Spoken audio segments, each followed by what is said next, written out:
poet Amiri Baraka. Part 1. Everett Leroy Jones was born in Newark, New Jersey. His father, Colt Leverett Jones, worked as a postal worker and lift operator. His mother, Anna Louise Russ, was a social worker. Jazz was something Baraka got interested in as a kid. He wanted to be just like Miles Davis. The influence of jazz can be seen throughout his work later in life.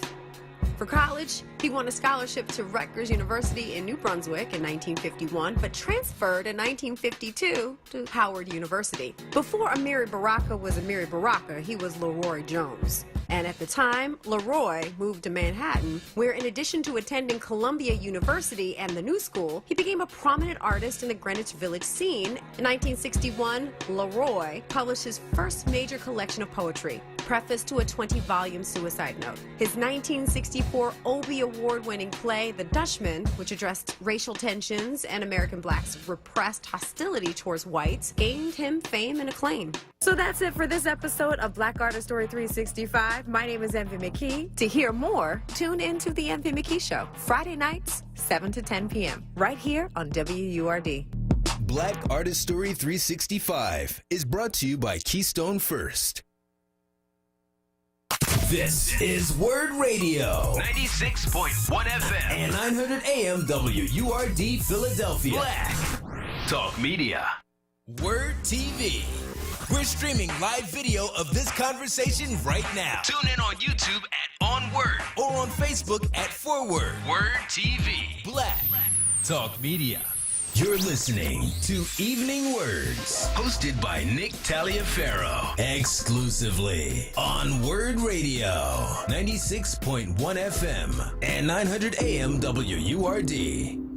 It's one tick after the hour, 5 o'clock in America's favorite city. You're listening strong to your favorite conversation station, WURD. I'm Nick Taliaferro, and thank you for joining us in the second hour. Every once in a while, folks, I get the opportunity to interview a guest that just makes me feel like standing up and clapping like a trained seal and balancing a beach ball on my nose. And today is that day as we start Black History Month.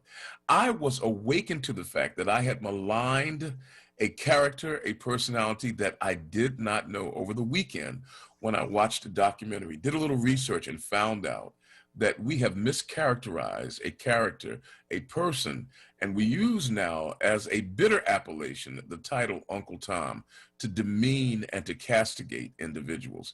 Here to help us set the record straight is an individual who uses her considerable skills to instruct people at one of the storied institutions of higher learning, UCLA, over in California, where she serves as a professor in the Department of African American Studies and World Arts and Culture, and where she had served as an administrator. Please make welcome our very special guest as we start this Black History Month, Dr. Patricia Turner.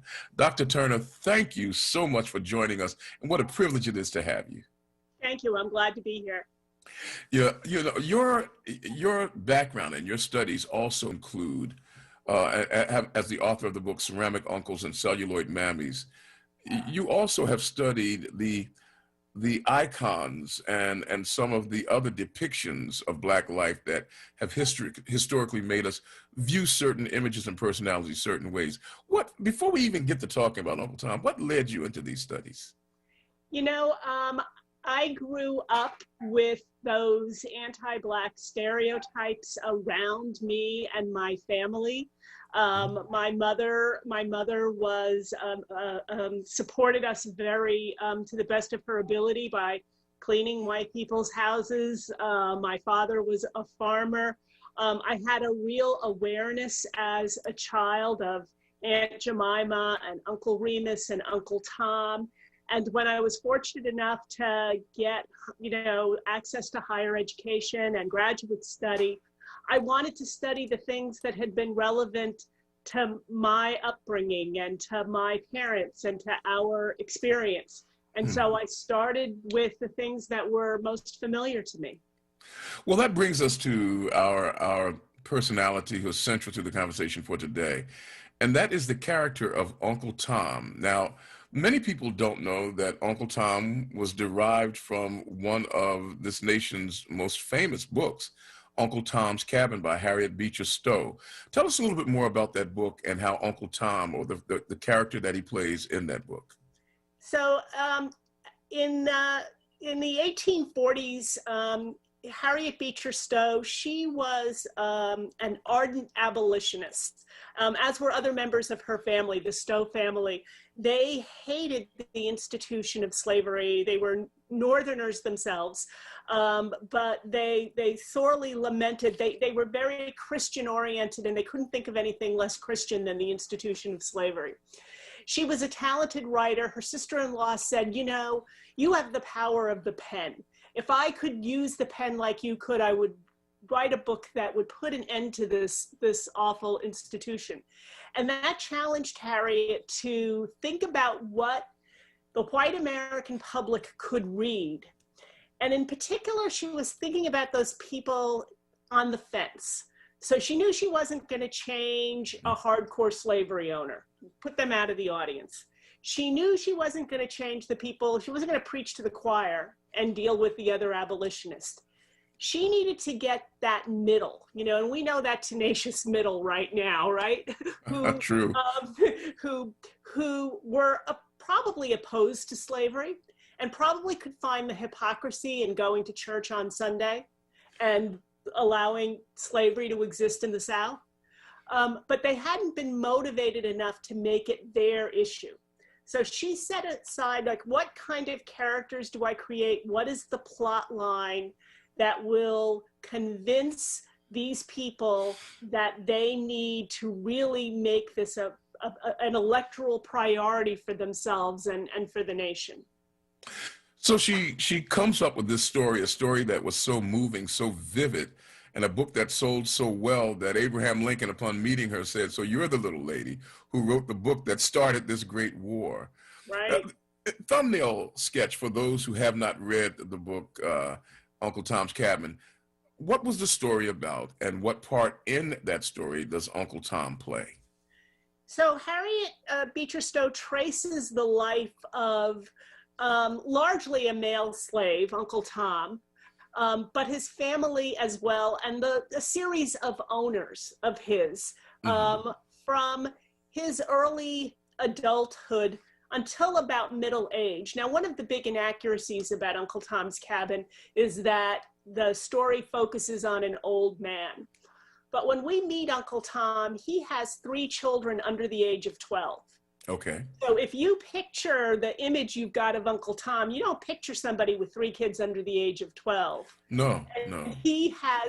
He dies about 10 or 15 years after that. So he's never gets to be this old bearded guy that's on the cover of all of the books.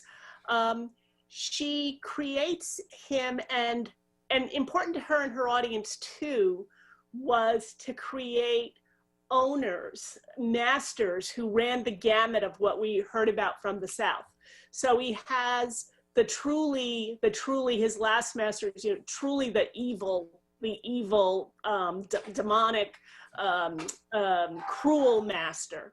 But more important to Stowe were the masters who thought they were being kind to their slaves and thought that they were providing a generous household for them. Because what she wanted to convince her readers of was that you couldn't be a Christian and hold slaves. You couldn't be a good person and not have the fact that you were owning another human being corrupt your soul.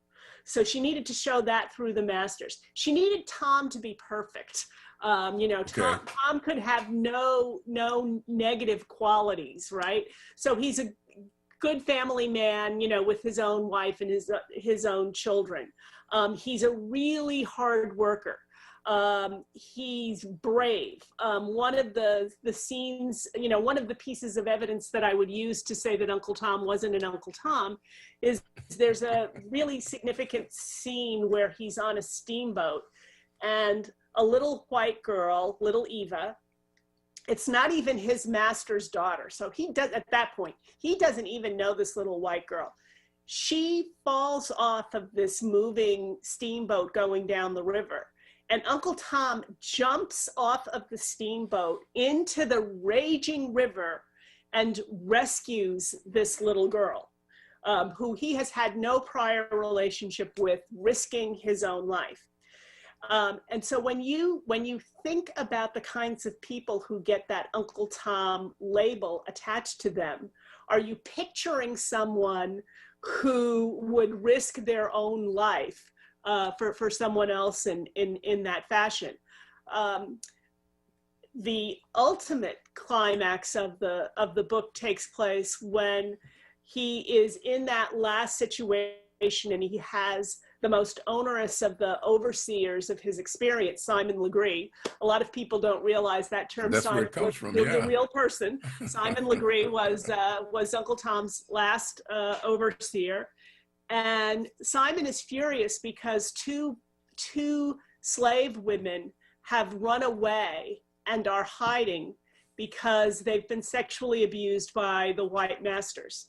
And they've got a plan for ultimately getting out of the community. And they'd even asked Tom if he wanted to go with them. And Tom refused to steal himself. He said he wouldn't do that. But Simon Legree figures out that Tom probably knows where they are, where they're hiding. So he says, tell me where they are. And he said, I can't do that. I can't do that. I can't betray a confidence. And he says, no, tell me or I will beat you. And he says, you can go ahead and beat me, but I'm a good Christian man. I'm not going to tell you that. And so Simon Legree starts whipping him and whips him to the point at which he doesn't die immediately at the end of the beating, because Simon has never intended, he's never thought he was going to have to kill him, right? Right. You didn't want to kill a hardworking slave. That's actually. a property, yeah. That's an asset.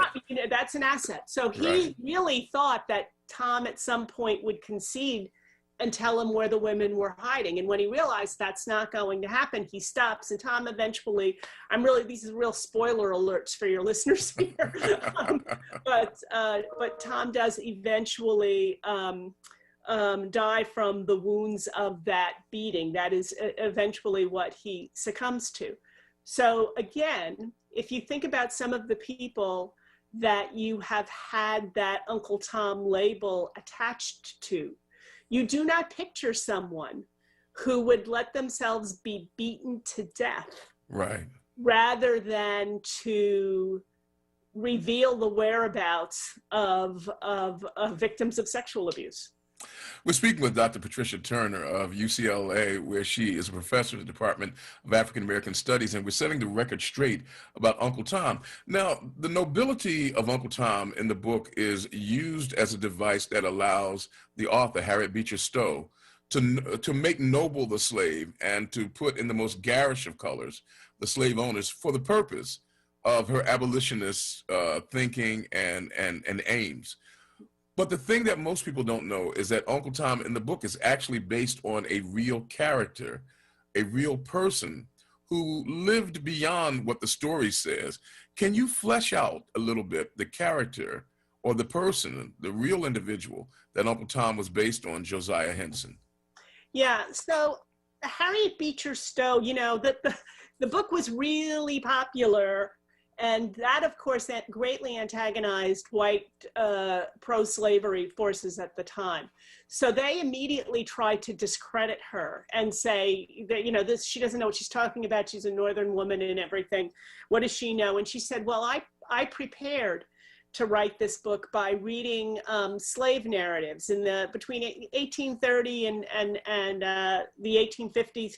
It was really popular for recently emancipated or freed slaves, people who'd come up on the Underground Railroad, to write their stories, and they were called slave narratives. And one of the most well-known ones at the time that Stowe was writing was of Josiah Henson, who she cited along with several others. She did what a contemporary fiction writer would call create a composite character. Right. She took the attributes of Henson. She took attributes from other authors. Probably the most well-known of the slave narratives of that era, and still well-known, is Frederick Douglass's. She doesn't mention Frederick Douglass by name, but it's hard for me to imagine she would have been unfamiliar with Frederick Douglass as well. So she creates a composite character based on the real experiences of slaves that she'd read about in these slave narratives. My understanding is that Josiah Lynch, who actually became a minister, became so identified with the Uncle Tom character that towards the edge of his life, at a certain point, that he was kind of affectionately referred to as Uncle Tom. Was that true? Oh, absolutely. Absolutely. It didn't hurt the sales of his book that he was identified with Uncle Tom. And so, you know, he wasn't beyond using that to his own advantage. He did pursue the church. He ultimately ended up in Canada, where you can go to the settlement. It was called Dawn, where it was really safer in those days for a slave who'd gotten out on the Underground Railroad or you know, an emancipated slave to settle in Canada rather than the northern United States, because you know, there were rewards for people. There were bounty hunters who would go to the north looking for fugitive slaves and take them back into the South. So if you were a fugitive slave and you could get across the US-Canadian border, you were going to be safer there than in the United States. And that's the route that Henson took.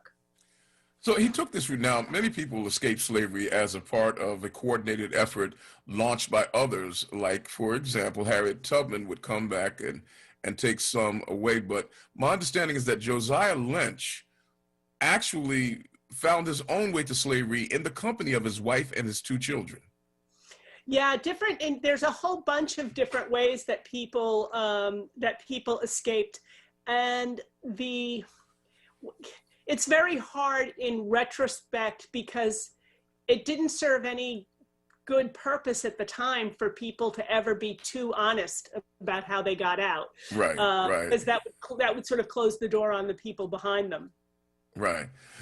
So he gets out, he moves to Canada, and he celebrates his freedom. In the documentary, we see pictures of him not only kissing the ground, but holding up handfuls of the earth, and when he enjoys his freedom, having promised the ship's captain that got him to freedom that he was going to use his freedom wisely. We never hear about the fact that he didn't stay in Canada, but that he returned to the slave state from which he escaped and helped others to escape. What is the narrative from that point forward, his helping others to escape from slavery? Again, we don't have a lot of separate documentation. I think the reason probably that they don't go into that is we don't have a lot of separate documentation from what Henson provides. And one of the challenges with Henson is if you read his autobiography as it was published when Stowe would have read it, which would have been in you know, the 1840s, he actually changes his own story. After she associates it with Uncle Tom, he makes himself more Tom-like. You know, he finds ways of recasting what's happened, you know, in his past to make himself sound even more like the character. So he's quite an individual. As I understand it, I got contacted about 6 months ago by some filmmakers who were actually considering a dramatization of his life and wanted to talk to me a little bit about the whole Uncle Tom piece to it. And I said, you know, it's a really slippery narrative because if you've just read one version of his life, you don't know if that's the version versus the later ones. But the one thing that appears to stand out is that the author of the original character, the Uncle Tom of Uncle Tom's Cabin, Harriet Beecher Stowe, wanted to demonstrate that he was a man who had strength of character, strength of will, and a loyalty to those things that he thought noble, that he was a noble character. Yeah, and then we discover the character, the person upon whom that character is based. Josiah Lynch is a man who escapes from slavery, goes back and helps others to escape from slavery. He had strength of character. How then do we get the despicable character that allows people who wish to hurl the worst of insults into the teeth of other Black people that they don't like? How do we get to the place that noble character becomes an ignoble character in our thinking? Uncle Tom's Cabin was such a successful book, and we're familiar with this pattern now. Really successful books now become movies. In the 1850s, really successful books were thought about in terms of being stage shows. And so producers who wanted to capitalize on the success of the novel staged what became known as Tom shows. And they were extraordinarily popular form of entertainment for about 50 or 60 years into the 20th century.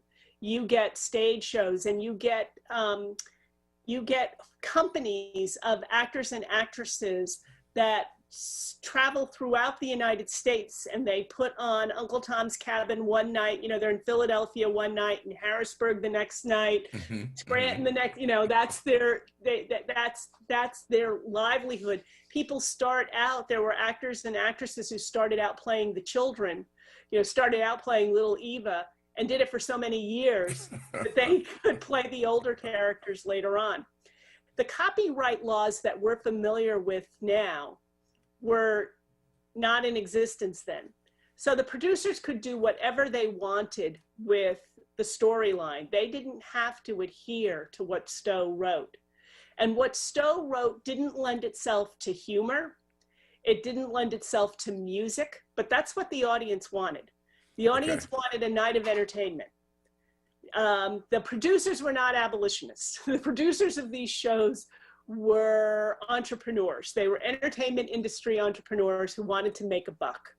So they have this really popular book, and they can get people in on that name association, but they turn it, as I say, they create musical numbers, they create humorous situations, and it isn't even like there's one Tom show script that I could show you. There are multiple ones, but in many of them, Uncle Tom himself becomes older. You know, I said a few minutes ago that in the book he's actually not all that old, and the older I get, the younger Uncle Tom becomes. He becomes older, and he becomes obsequious, and they omit the scenes. You can't, people aren't going out for a great night of entertainment to have the show end with a man being beaten to death because of, you know, they can't end the show with that. So you know, they need a big musical number. So the distance between Uncle Tom as Harriet Beecher Stowe wrote him and the Uncle Tom that people saw at the end of the 19th and into the 20th century is pretty dramatic. And one of the sticking, you know, one of the characteristics that gets put on Uncle Tom that's nowhere in the novel is this, like I said, he's overly deferential to the white masters. In ways that many African American audiences, when they had an opportunity to see a Tom show, found problematic. And so the notion that this was a character who was oh, you right, master, and you know, all of that kind of language. That's what creates the Uncle Tom stereotype. And you know, I need to say the real Uncle Tom, but he was a fictional character, a composite character, but a fictional character. Those attributes, and I think particularly what he was willing to do for other Black people gets lost in the stage shows. It doesn't help the producers to show Black people helping Black people.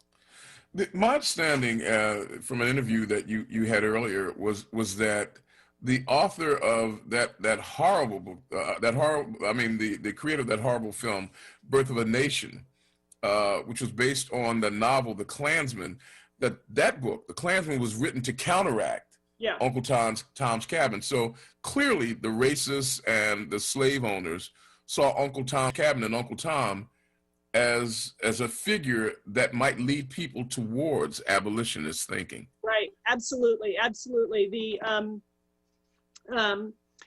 Dixon, the author of the Klansman, was an apologist for slavery and the South. There's this, again, we're seeing this pattern recently. There's a way in which after the Civil War, there's this reset where the white slave owners somehow become the victims of the institution of slavery. and somehow, the oppressor is the former slave, and the abolitionists and the people who have support somehow, and there's this mental step that happens that does this conversion where Dixon and then D.W. Griffith feel like they have to redeem the true and genteel, white Southern experience. It's almost as though they thought they had to make America great again. You said it. You said it. Dr. Turner, first of all, I want to thank you for giving us that insight. But in closing, now that we have kind of cast a brighter light on the character as it was written in the book and the personality, one of the personalities upon which that character was based, how would you try to ask people to see Uncle Tom in the context of the intention of the author and based on the real person? How should we shift our vision of this character? I think we need to see that there were both real and imagined male Black heroes in the 19th century. Individuals who were against all odds, in this extremely sort of noteworthy, heroic kind of an existence. And Henson is just one of so many, of the authors of these slave narratives. We talked about Frederick Douglass before, William Craft. I'd love, me, I'm a college professor of African American studies. I want everybody in your audience to take a course, to read a book, to really indulge in the wonder of the literature of African American literature in the 19th century. It is such a privilege to have you. And look, my only regret is that I did not get a chance to take your course, but I got as close as I could today. She is a professor in the Department of African American Studies and World Arts and Culture at UCLA, the author of several books, among them Ceramic Uncles and Celluloid Mammies. Dr. Patricia Turner, you have been an absolute gift to us today. And she gets the added pleasure of enjoying 70-degree weather while we're shivering over here on the East Coast. Thank you for your time, ma'am. Well, I hope you and your audience stay safe in all the ways that means today and these days. Thank you so much. All the best to you. We'll be talking to you again. Okay, thank you. You got it. Dr. Patricia Turner has helped us to get a new view on Uncle Tom. And when we come back, we'll continue our conversation with you. Man, isn't it wonderful to learn? Isn't it great to just have your perspective polished to a new luster by getting information that you need? There's more to this story. I'll tell you more about it when we come back. It's now 28 minutes after the hour 5. You're listening to WURD AM 900. This is Nick. We'll return after this. Livelihood, the new initiative from WURD Radio, connecting Philadelphians to jobs, entrepreneurship opportunities, small business resources, and financial literacy. Visit WURDworks.com right now and take the next step in your professional journey. Livelihood is supported by the Nightland Fest's Local News Transformation Fund, Borealis Philanthropies Racial Equity and Journalism Fund, and the Solutions Journalism Network. Celebrate Black History Month at the virtual 29th Annual African American Children's Book Fair on Saturday, February 6th, 11 a.m. to 4 p.m. To register, go to the AfricanAmericanChildren'sBookProject.org. The free event will feature authors and illustrators bringing the pages of their books to life with panels and readings. For more information, call 215-878-BOOK. Remember, a book opens up a world of opportunities. What would you call a joy that is as solemn as it is sweet and knows no bounds? A joy that's beautifully rooted in soul and resilience. This is Black joy, a joy that reflects pride and honor despite every challenge. AARP believes the power of Black joy is limitless, and we celebrate this joy supreme. Join us in celebrating Black joy at aarp.org/blackcommunity. Keeping you informed. As a community service, WURD Radio and the Black Doctors COVID-19 Consortium wants to keep you informed about where you can get no-cost, barrier-free COVID-19 testing this week. Monday, February 1st, at 2 locations, SEPTA of 69th Street, 6901 Market Street in Upper Darby from 10 a.m. till 2 p.m., and then at noon at Salem Baptist Church, 2741 Woodland Road in Abington. And Tuesday, February 2nd, 12 noon till 8 p.m. at Christian Stronghold Baptist Church, 4701 Lancaster Avenue in Philadelphia. Stay informed and stay well with WURD Radio. 96.1 FM and 900 AM WURD. Now, a traffic update On WURD Radio. It is a mess on the roads this afternoon. Your best bet is to stay home unless you absolutely have to be out. Speeds are reduced all across the area this afternoon because of the conditions. We've got roads that are snow covered and slick. The change over to snow has pretty much happened for most of us at this point. But again, if you do have to be out, just take your time. Crash on the PA Turnpike eastbound between Norristown and Fort Washington. We've got the 2 right lanes blocked. We've got Route 1 Baltimore Pike northbound in Middletown Township shut down because of a crash between 452 and 352. Traffic actually being detoured through the parking lot of Riddle Hospital. So just be careful there. Report brought to you by Wendy's. New to the Wendy's 2 for $5 lineup is their classic chicken sandwich. So go grab a 2 for $5 deal and pick up 2 faves like a Dave's single spicy chicken sandwich, nugs, and now the classic chicken sandwich, 2 for just $5. Price and participation may vary. Limited time only. For more traffic information, log on to sigalert.com. I'm Jason Lee with your Philadelphia area traffic. WURD TV. We're streaming live video of this conversation right now. Tune in on YouTube at onWURD. Or on Facebook at ForWord. WURD TV. Black Talk Media. You're listening to Evening Words. Hosted by Nick Taliaferro. Exclusively on WURD Radio. 96.1 FM and 900 AM WURD. Hey, got it, ladies and gentlemen. There you have it for real. I mean, think about it. I mean, when you think of Uncle Tom, the character that you thought of was the character played by Samuel Jackson in the movie, and just like that, Django Unchained, just like that. It just don't get old, folks. It's just not good for you. But you think about that character, somebody who betrays, who's a foot shuffling, aiding and abettor to all that's evil. And the real truth about Uncle Tom is that he was a man of great nobility, of great character, based on the life of Josiah Henson. Josiah Henson was a man of such character that when his master asked him to take a group of slaves over to his brother, when he could have escaped while he was standing in the free soil of Cincinnati, he fulfilled his promise. And he said that that was the worst mistake he ever made.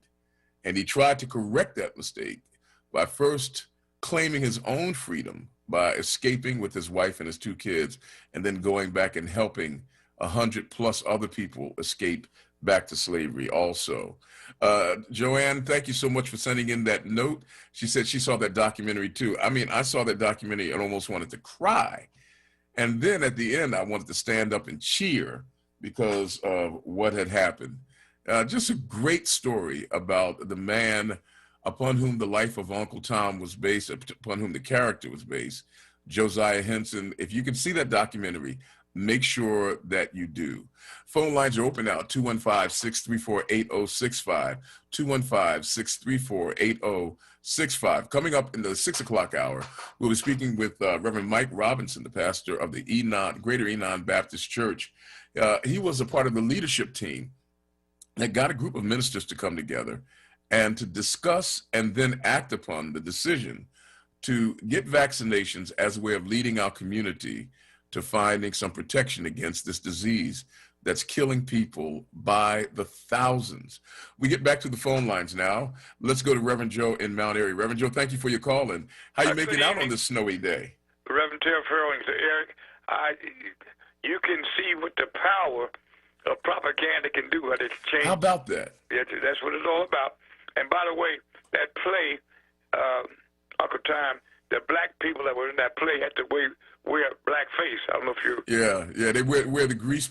I mean, these were the days of the minstrel show, and yes, the idea was to ridicule them. And you're so right. I mean, they took a character who had nobility and so corrupted it that we hated it. It's man. And then that picture going with the wind, the one that made the black men gonna rape all the white women and. Oh man, it'll come back to Birth of a Nation.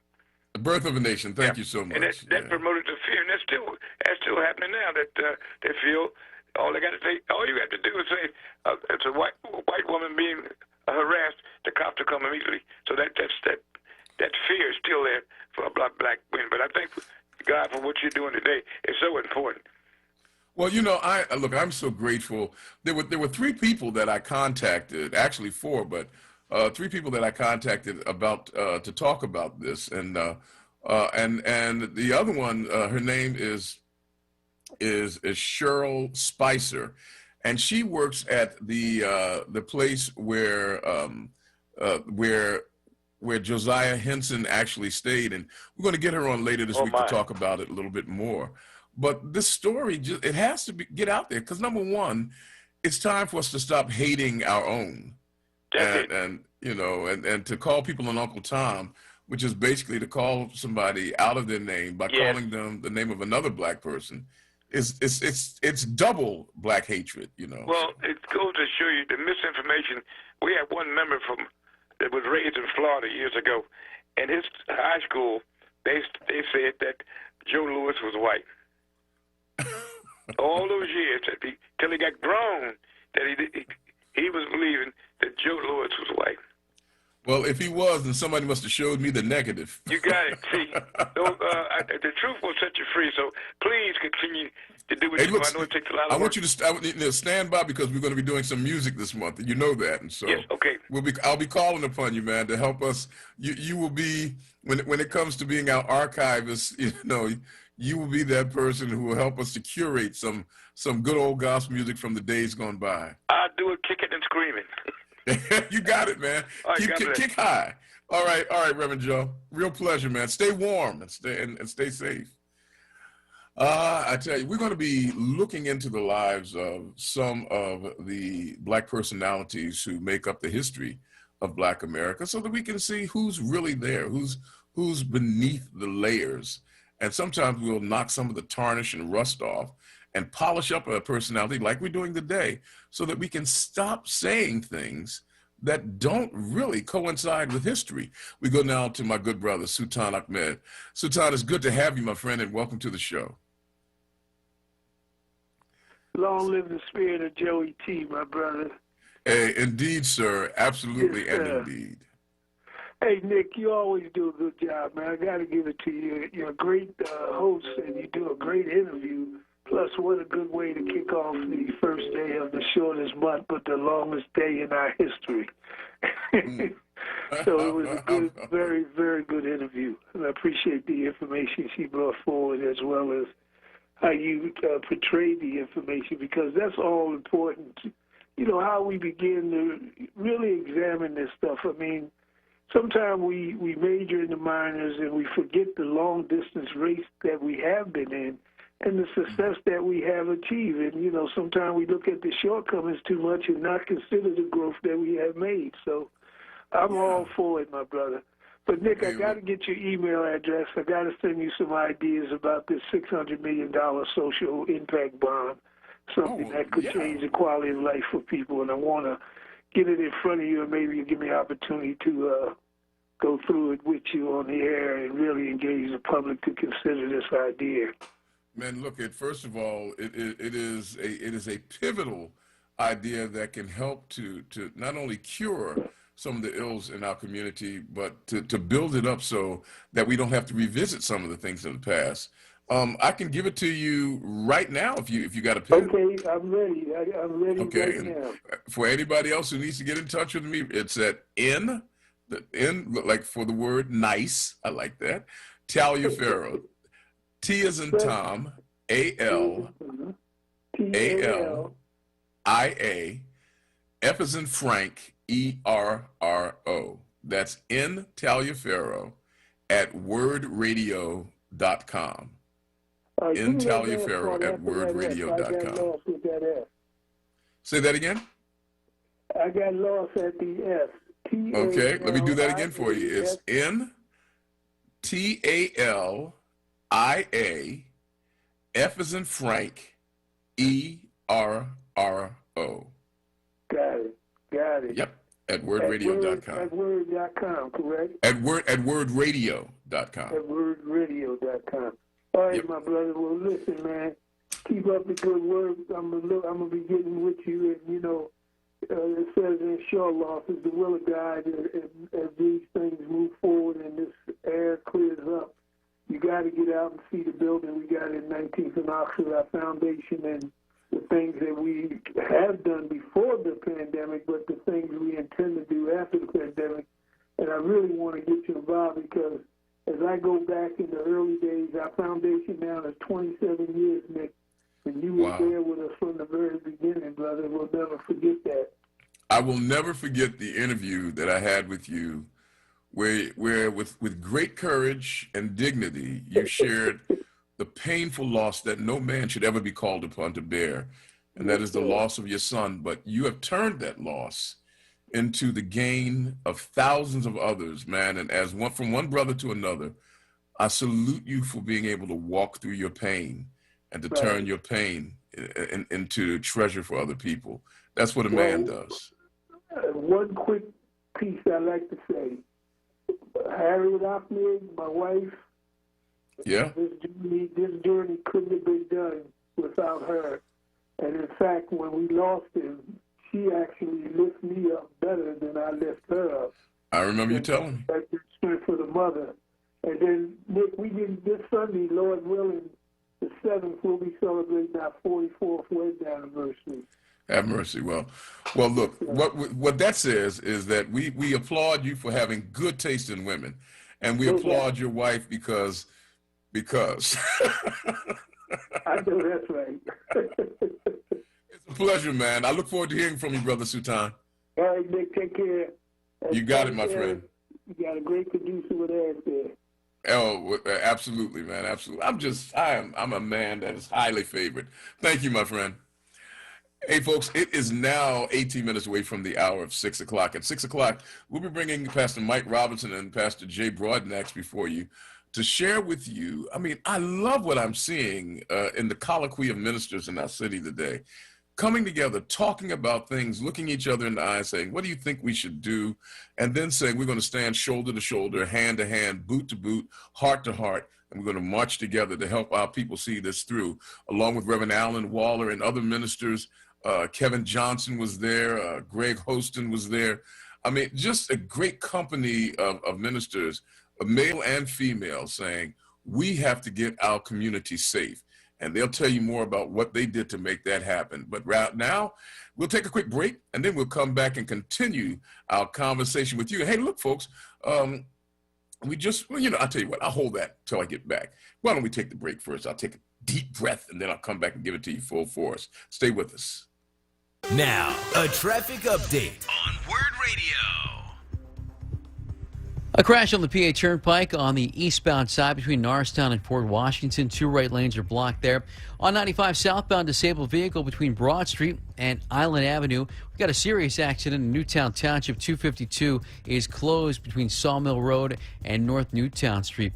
In New Jersey, lots happening on 295 southbound side. Jackknife tractor trailer has 2 right lanes blocked between 30 and 168. Also a fuel spill a part of that. Northbound side of 295, an accident between 30 and Woodcrest Station. Another crash on 295 northbound between Florence and 206. Report brought to you by Wendy's. New to the Wendy's 2 for $5 lineup is their classic chicken sandwich. So go grab a 2 for $5 deal and pick up 2 faves like a Dave's Single, spicy chicken sandwich, nugs, and now the classic chicken sandwich. 2 for just $5. Price and participation may vary. Limited time only. And for more traffic information, log on to sigalert.com. I'm Jason Lee with your Philadelphia area traffic. Ambition. You can't measure it, configure it, or bottle it up. But when you have it, you know it. It's that little voice in your head that says, you're not done. You want more. At WGU, we know all about ambition. We're a university that is rewriting the rules of higher education, making it more accessible, affordable, and student-focused than it's ever been.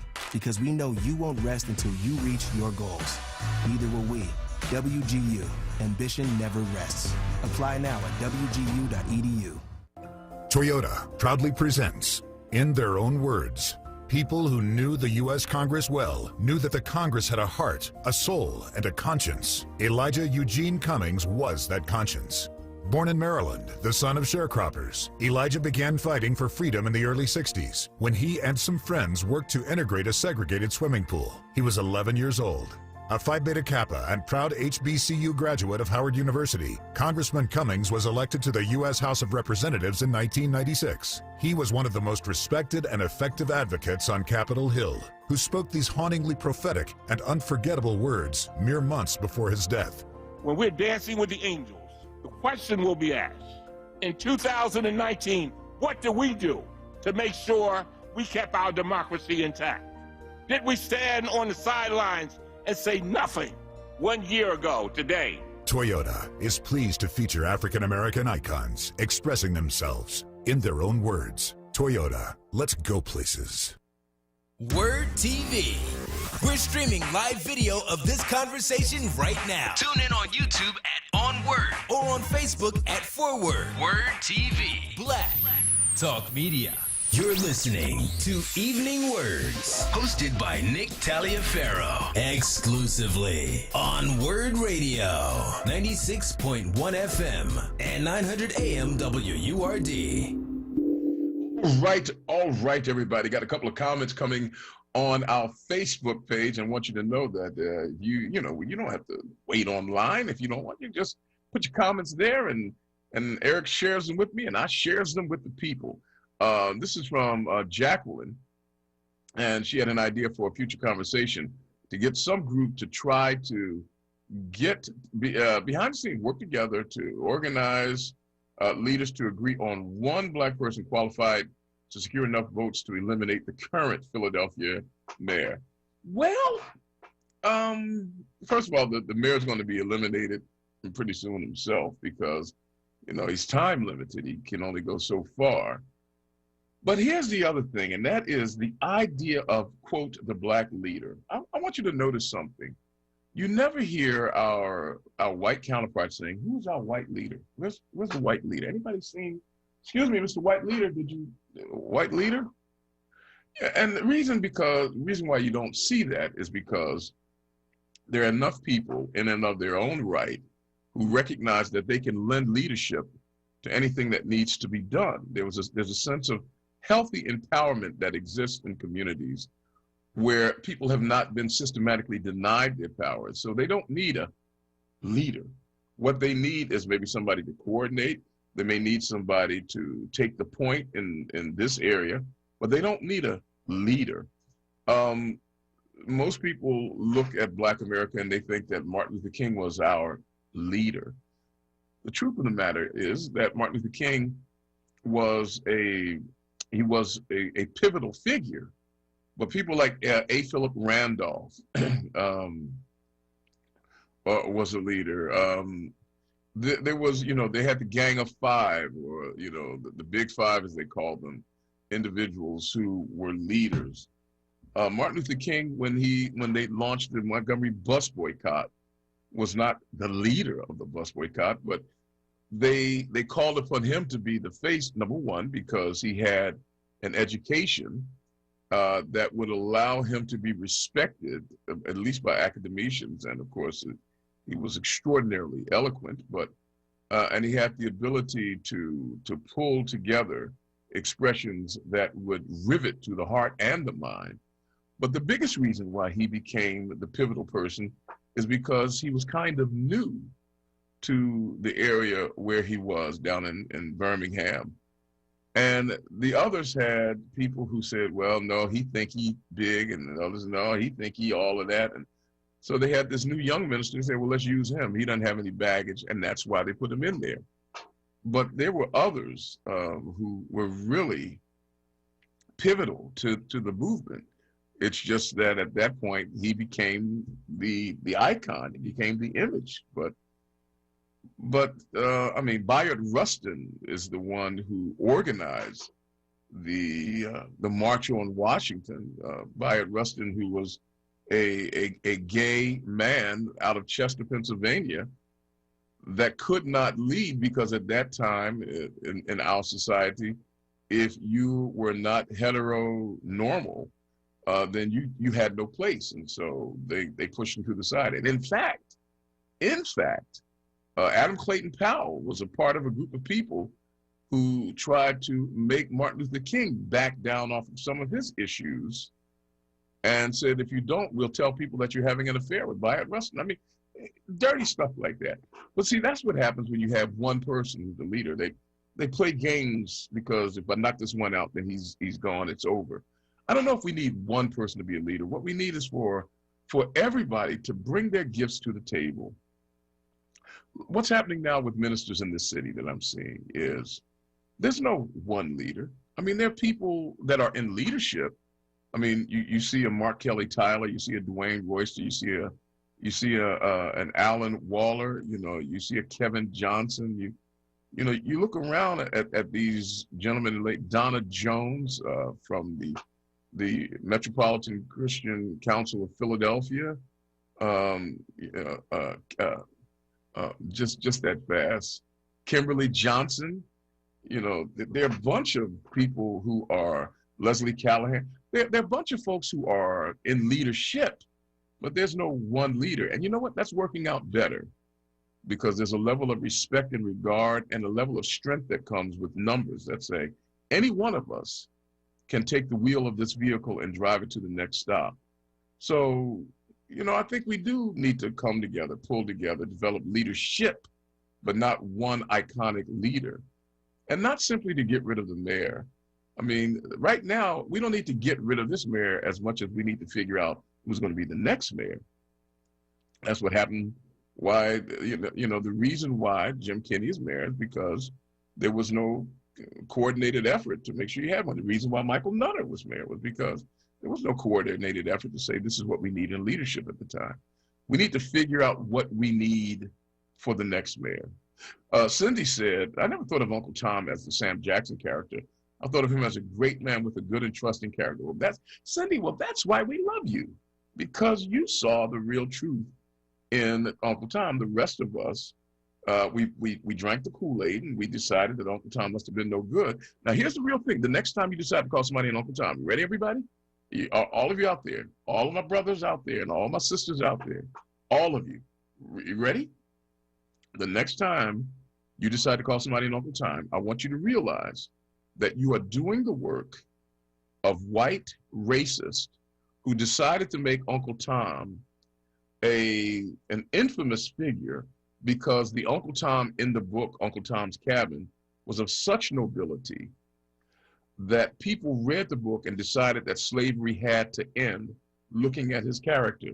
So the next time you are demeaning the Uncle Tom figure by calling somebody an Uncle Tom in a defamatory way, remember now, you are being bought and paid for by white racists who back in the 1800s and early 1900s decided to defame this character so that they might advance the cause of white supremacy and racism.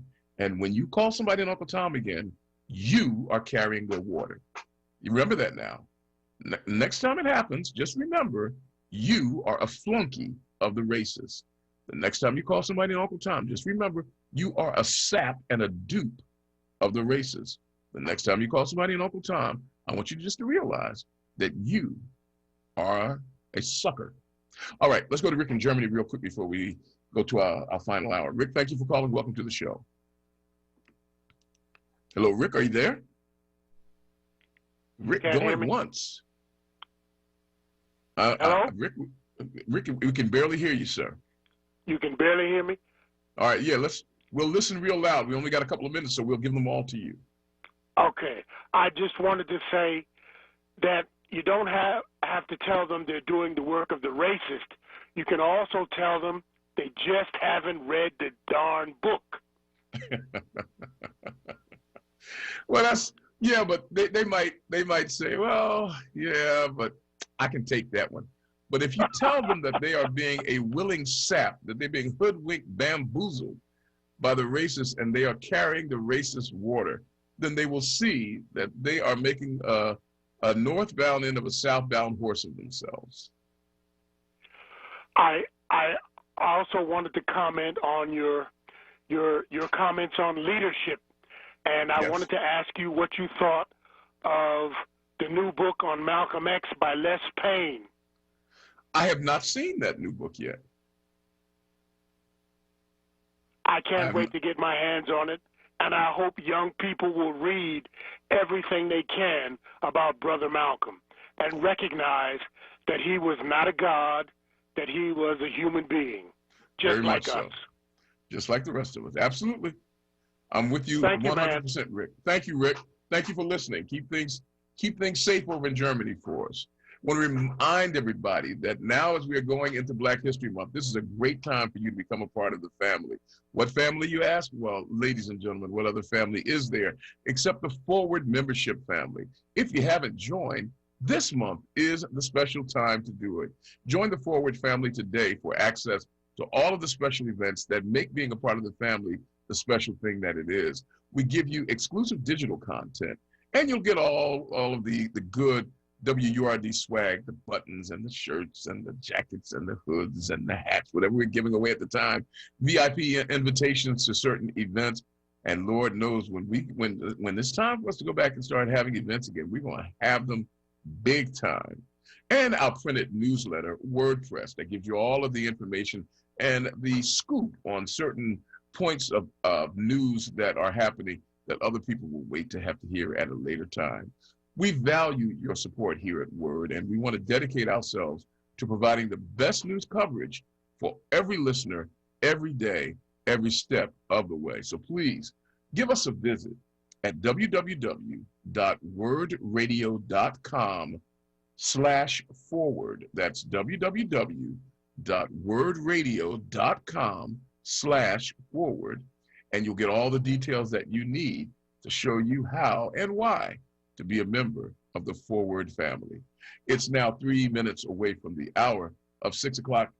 Coming up in just a few minutes, two of my colleagues will come to tell you about a glorious gathering of clergy in this city and why you ought to consider getting vaccinated against the coronavirus. Stay with us, folks. We'll be back after this.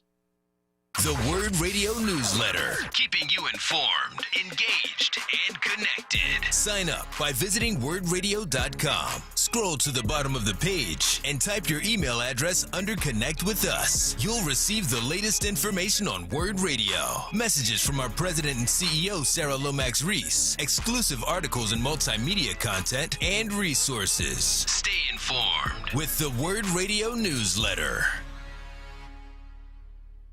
This WURD Wellness Vignette is brought to you by Premium Nutrition Meals. WURD Radio presents the following wellness tip to support our listeners with mindfulness and motivation as we continue to navigate the pandemic together. Hi, this is Halana, your resident health and wellness coach, with tips to help you stay well. Nature is all around us, and each tree supports our ability to breathe fresh, clean air. Let's think about this for a moment. When we take a walk in nature, we open our senses to appreciate the beautiful world around us and connect back to the earth. Taking a walk in nature can simply look like this. Number 1, stop for 5 minutes on your drive home and walk to the waterfront. Number 2, spend an hour this weekend walking a hiking trail nearby. Number 3, go for a 15-minute after dinner walk. Sometimes we think spending time in nature has to be an all-day experience. Yet, even just a few minutes a day can make a big difference. Taking a walk in nature is something we can all do to support our overall health. Go ahead, try it today. Stay well with WURD. Happy living. Stay well with WURD. Connect with us at wordradio.com. This WURD Wellness Vignette was brought to you by Premium Nutrition Meals. WURD Radio celebrates Black History Month with Black Artist Story 365, brought to you by the Pennsylvania Lottery. Welcome to Black Artist Story 365. My name is Envy McKee. Get into this episode where we explore the art and artistry of revolutionary poet Nikki Giovanni. Yolanda Cornelia Nikki Giovanni Jr. was born in Knoxville, Tennessee to Yolanda Cornelia Sr. and Jones Gus Giovanni. In 1960, young Queen Nikki began her studies at her grandfather's alma mater, Fisk University, in Nashville, as an early entrant. In 1967, she graduated with honors with a BA in history. In 1968, Giovanni attended a semester at the University of Pennsylvania and then moved to New York City. She was an active member of the Black arts movement beginning in the late 1960s. 1971's Ego Trippin' is one of Queen star Auntie Nikki's most famous pieces. I walked to the Fertile Crescent and built the Sphinx. I designed a pyramid so tough that a star that only glows every 100 years falls into the center, giving divine perfect light. I am bad. 1978's Cotton Candy on a Rainy Day is one of her other more noteworthy collections of poems. She and the late James Baldwin wrote a book together, did you know that? Titled A Dialogue. The two authors speak blatantly about the status of the Black male in the household. She published Those Who Ride the Night Winds in 1983. In 1988, volume Sacred Cows and Other Edibles, Acolytes, and On My Journey Now. There's also 2009's Bicycles Love Poems, Chasing Utopia, a hybrid from 2013, and that's literally just to name a few. So that's it for this episode of Black Artist Story 365. My name is Envy McKee. To hear more, tune into The Envy McKee Show, Friday nights, 7 to 10 p.m., right here on WURD. Black Artist Story 365 is brought to you by the Pennsylvania Lottery. Get to winning with Win-Win, the new scratch-off from the Pennsylvania Lottery, with top prizes of $500,000. Players must be 18 or older. Please play responsibly. Benefits older Pennsylvanians every day. Lifting every voice Till earth and heaven ring. This is WURD Radio, 96.1 FM and 900 AM WURD Philadelphia. Black Talk Media. WURD TV. We're streaming live video of this conversation right now. Tune in on YouTube at onWURD or on Facebook at ForWord. WURD TV. Black Talk Media. You're listening to Evening Words, hosted by Nick Taliaferro, exclusively on WURD Radio, 96.1 FM and 900 AM WURD. It is now 2 minutes after the hour of 6 o'clock, final hour of Evening Words here with Nick. Coming along at 7 o'clock, you check in, of course, with Her Highness, and that is Sincerely Sarita. The name of the program is Save Space.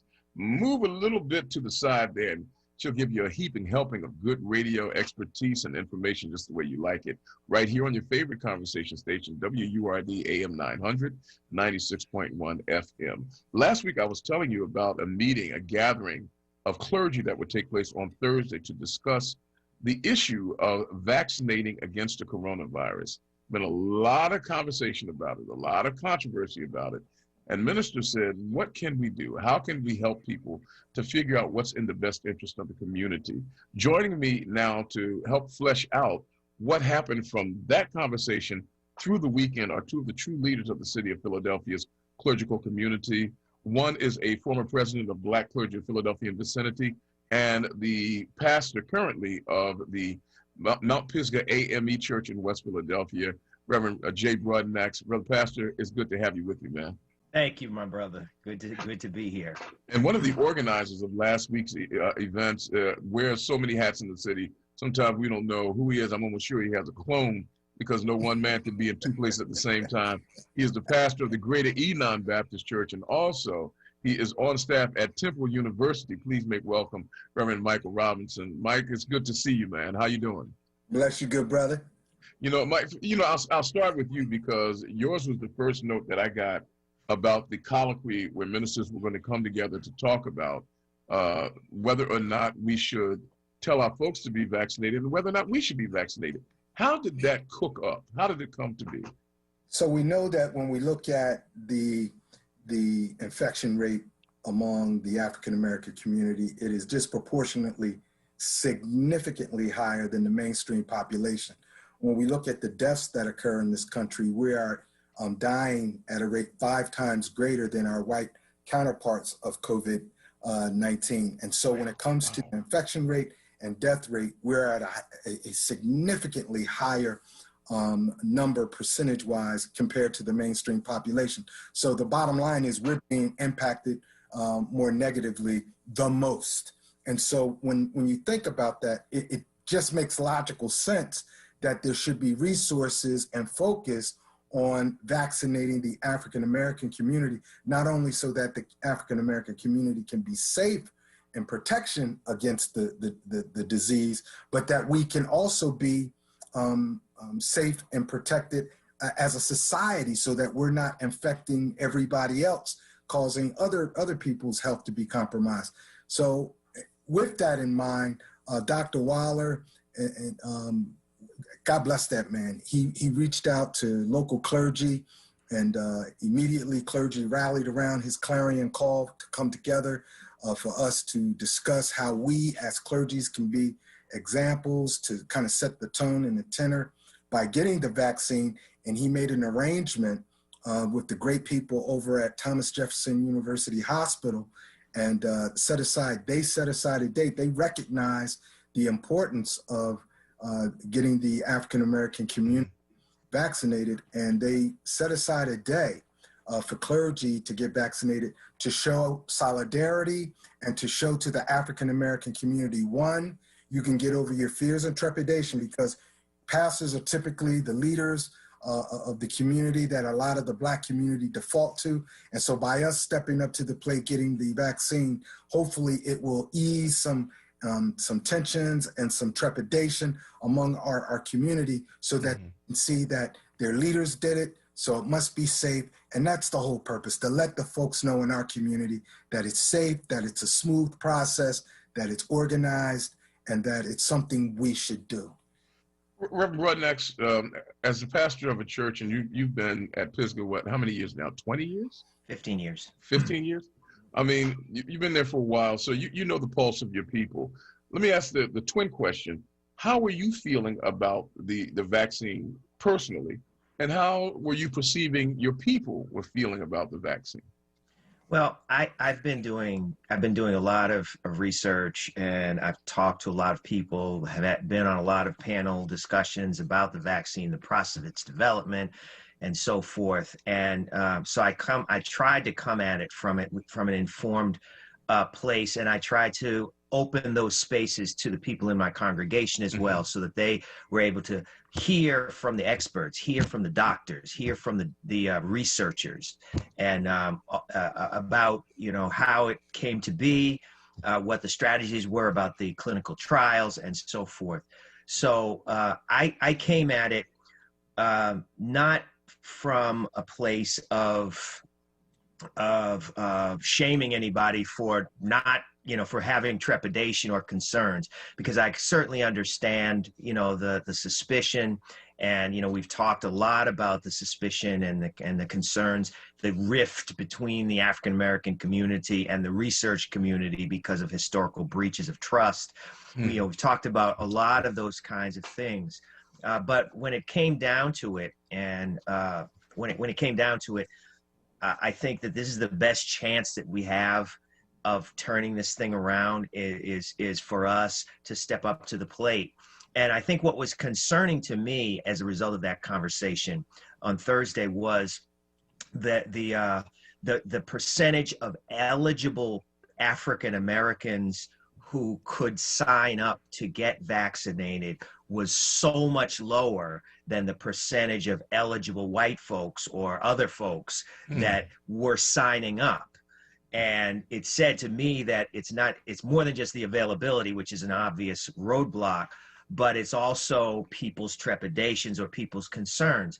So I thought that if I could model that as Reverend Robinson said, that it's safe, that you can survive it, that it is a smooth process and all of that, that it might influence some people just by modeling it, that it's a process that they could engage in. So you two ministers, in the company of others, I mean, a large group of ministers, took Jefferson Hospital up on their offer under the auspices of Reverend Alan Waller and our friends over at Enon Tabernacle. We convened the meeting, and Saturday comes, and you go down to bare your arms to get the needle. Now, let me just ask, and you can talk as you feel moved to talk right now. Did you feel anything that made you say to yourself, uh-oh, or was it just a smooth thing? Were there any kind of reactions? Now, I'll just give my experience.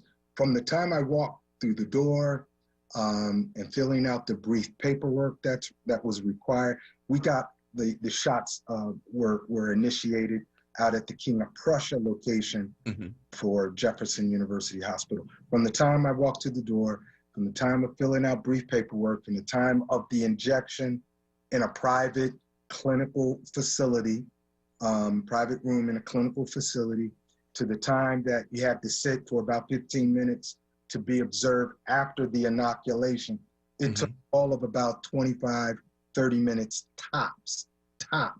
You're basically in and out. And the actual stick, and I'm probably one of the most phobic people when needles, but the stick was virtually painless. I will say about 24 hours later, you felt like a little pain, but there was no redness in the injection area. As a light-skinned brother, there was no redness, no bruising, and the only discomfort was, with all vaccination, this just isn't with COVID, but with vaccination, just a slight discomfort where the injection took place. But now it's fine. That was Sunday. I got the inoculation Saturday. Sunday, I felt a little discomfort, but today it's fine. No problems. Reverend Rudnack, same for you? Yeah, well, exactly. I mean, the smoothness of the process was just, was the same. I had the same experience as Reverend Robinson. For me, I was having a conversation with the nurse, and she was preparing all of the things, and I was about to ask her to tell me when she was ready to stick. And she said, "Oh, I've already." Really? You're done. So I didn't even realize it. That I mean, it was so fast. It was so fast. Wow. And I went, and they ask you to wait 15 minutes just to ensure that you don't have any immediate allergic reactions to it. And everybody in there was pretty much fine. I got up, left. I did experience some fatigue. Okay. Yeah. And some soreness in my shoulder. The fatigue, however, was no different from when I get a flu shot. I always plan on feeling kind of lousy a day after I get a flu shot, and that's what happened. But it was exactly the same experience as when I get a flu shot. And today I feel great. Well, look, I've been looking at you, brethren, now for the last 2 decades. And I got it. Both of you actually, you look younger. I'm looking at you guys thinking, man, I joke with everybody. I said that I've always admired Reverend Alan Waller, and I said to God, Lord, I want to be like Alan Waller. Make me like Alan Waller. So the Lord gave me coronavirus. So now I want to say, wow, make me like Jay Broadnax and Michael Robinson. You guys, you look vibrant and all. I mean, now comes the tough part. When you go back to your church, are the members cheering you on, saying, "The way to go, Pastor, the way to lead us," or are they saying, "I don't know"? I got a lot of positive feedback, and especially a lot of positive feedback from just people posting on my social media. I had one of the people at the facility take pictures of the process with me, and I posted those on my social media.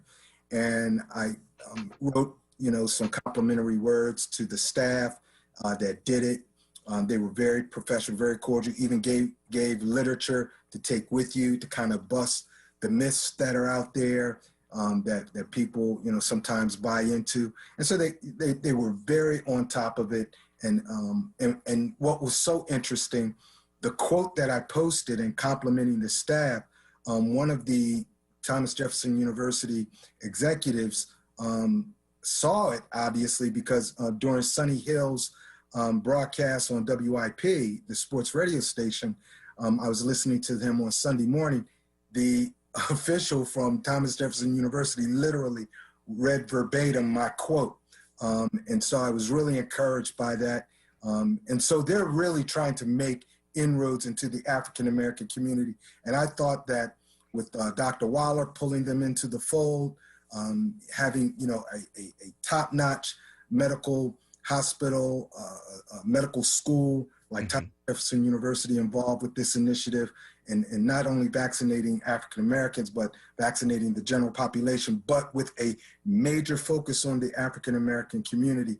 I was just really pleased with the outcome, and Dr. Waller, again, kudos and hats off to him.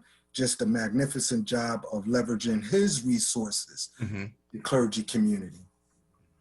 Yeah, similar.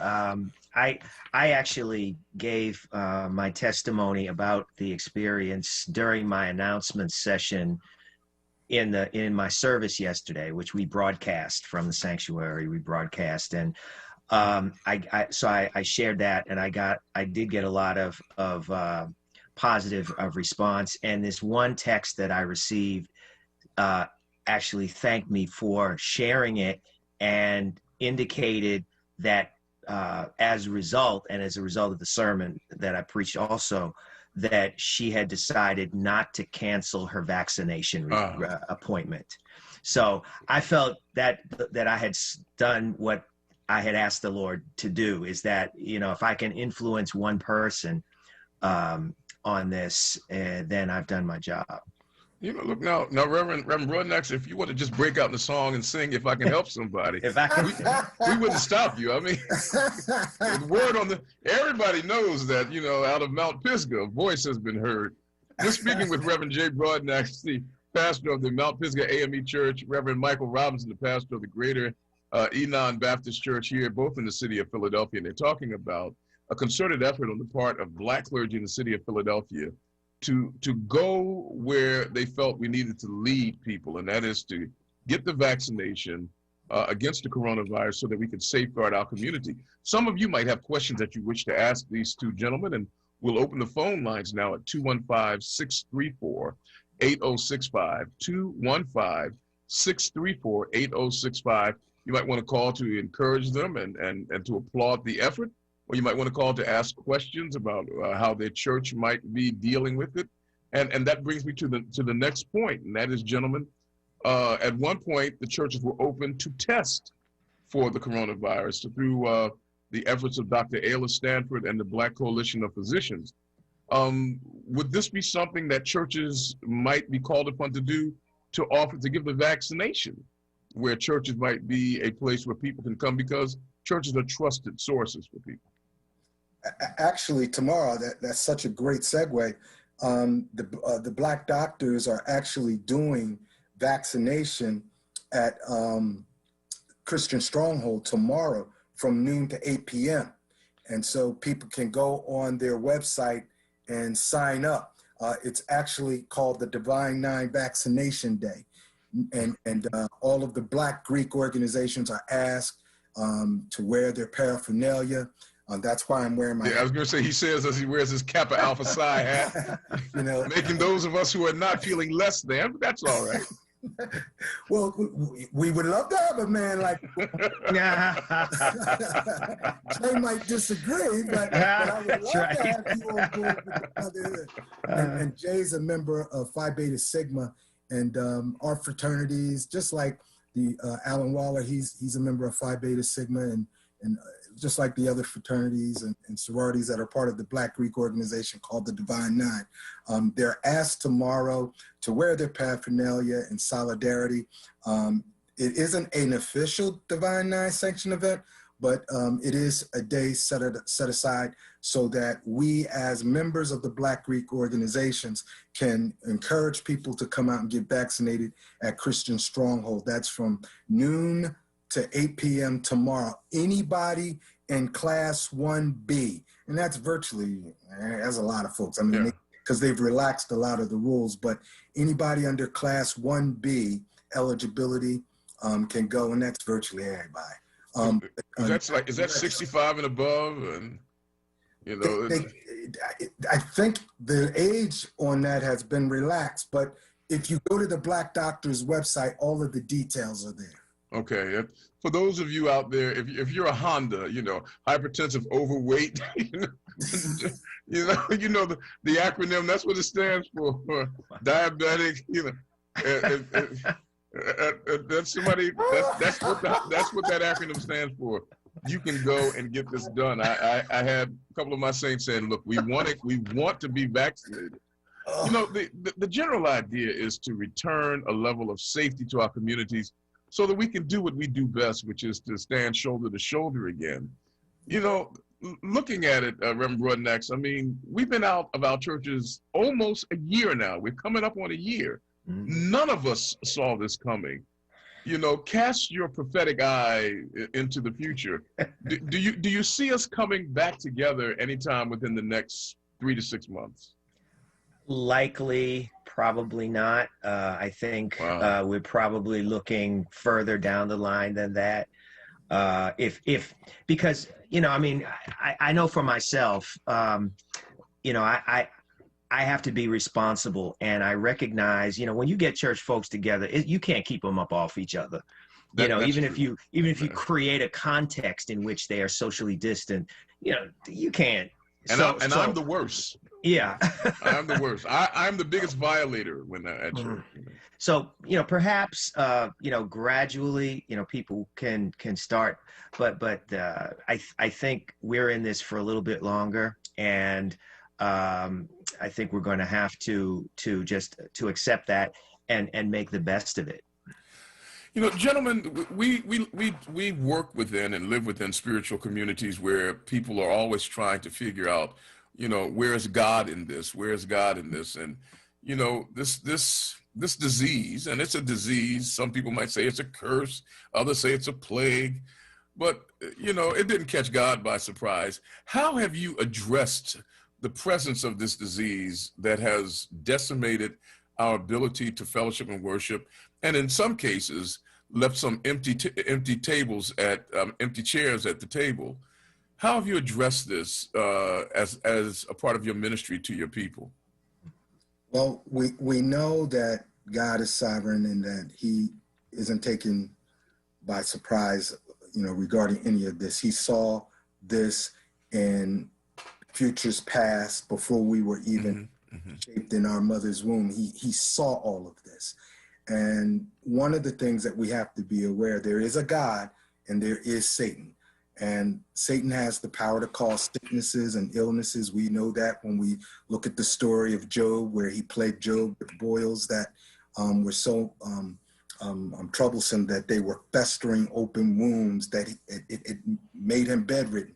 And so Satan has the power to cause illnesses. And we know that God is the great healer. And so anything that we see that's negative, God wants us to have a positive existence. He says, I want you to have life and I want you to have it more abundantly.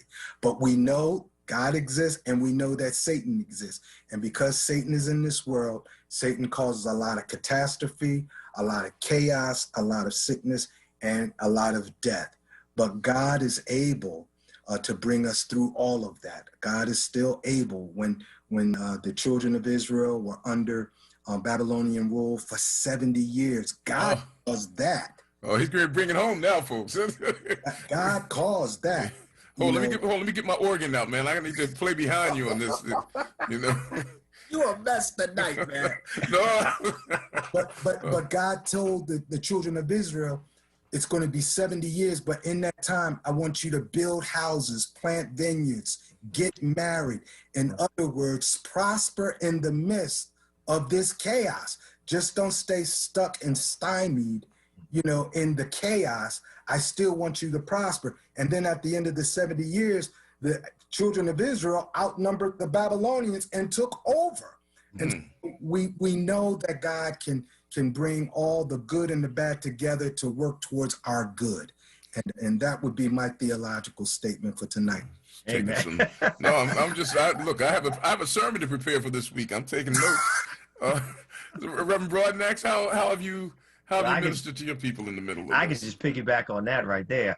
But I think one of the things that speaks to me is the fact that even in the midst of a very dangerous climate, one of the things that I've encouraged our folks to do is look at Israel when they were in Egypt.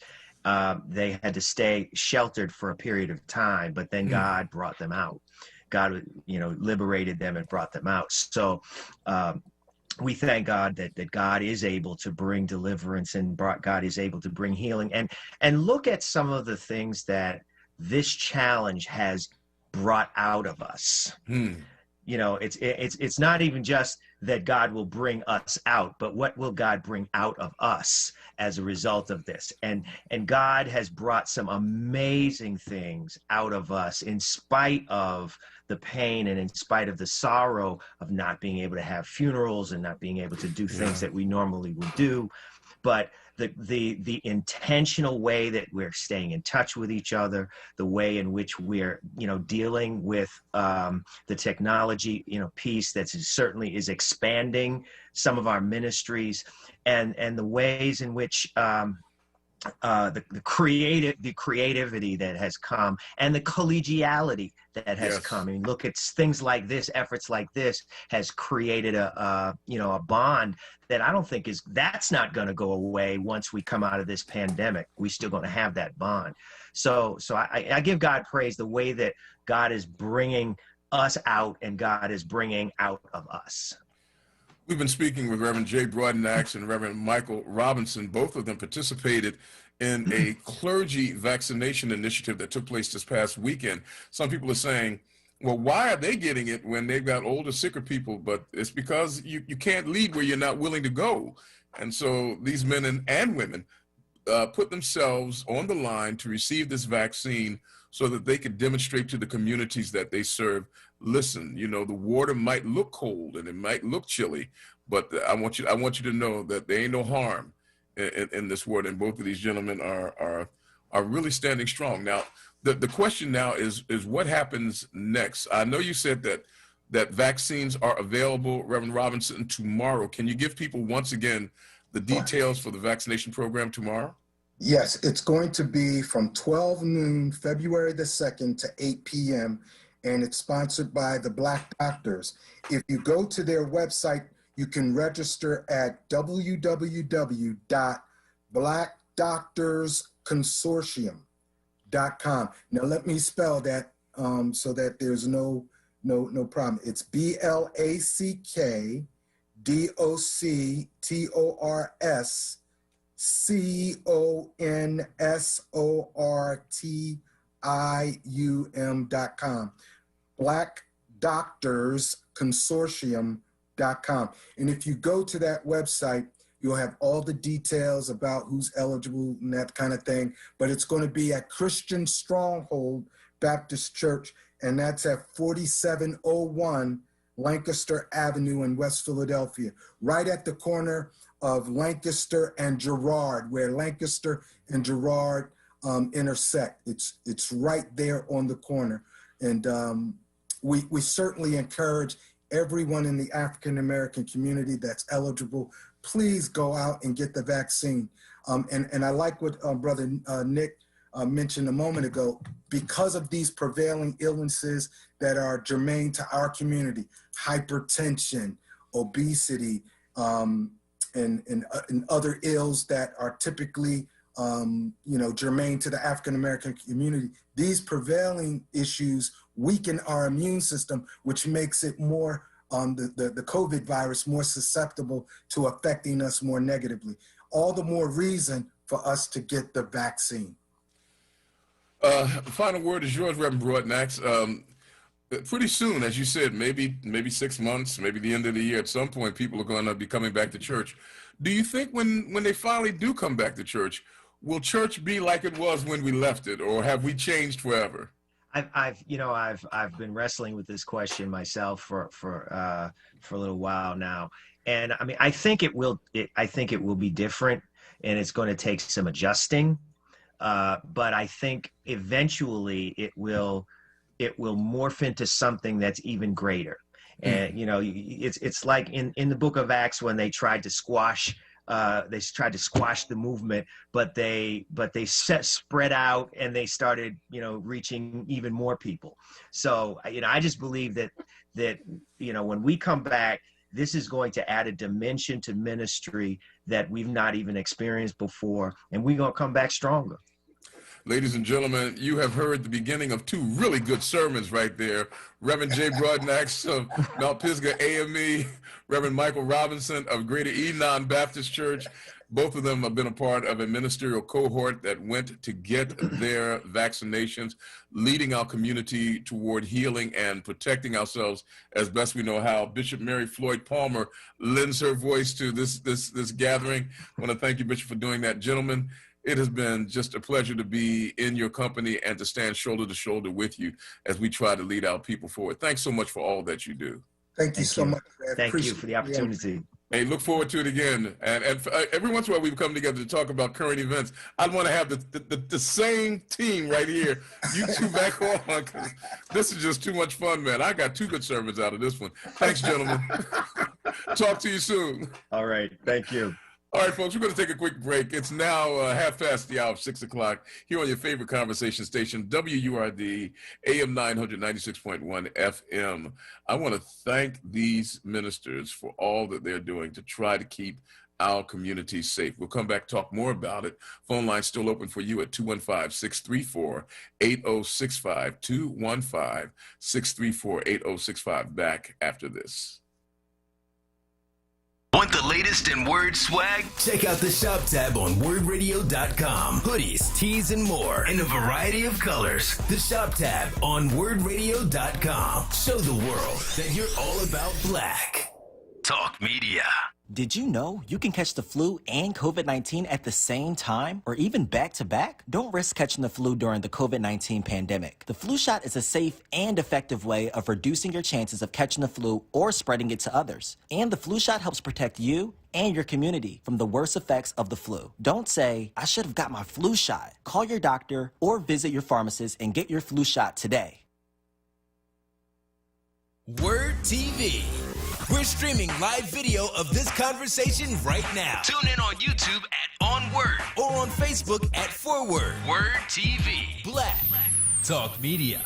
You're listening to Evening Words, hosted by Nick Taliaferro, exclusively on WURD Radio, 96.1 FM and 900 AM WURD. You know, in the midst of all of our struggles and all of our challenges, there are people doing great things trying to make life not only more livable, but to make life more abundant. I spent some time speaking with Melanie Nelson, who's the executive director of the Northwest Victims Services up in the Northwest section of our city. And their job, and many of you may not even know this, there are several different victims associations, but the job of these associations, particularly this one, is to go to people who have been broken, damaged, injured, or have suffered loss due to crime or violence, and to find ways to bring them the support that they need. For example, a lot of times people who are injured as a result of violence may not have the money that they need to simply make ends meet, to buy food,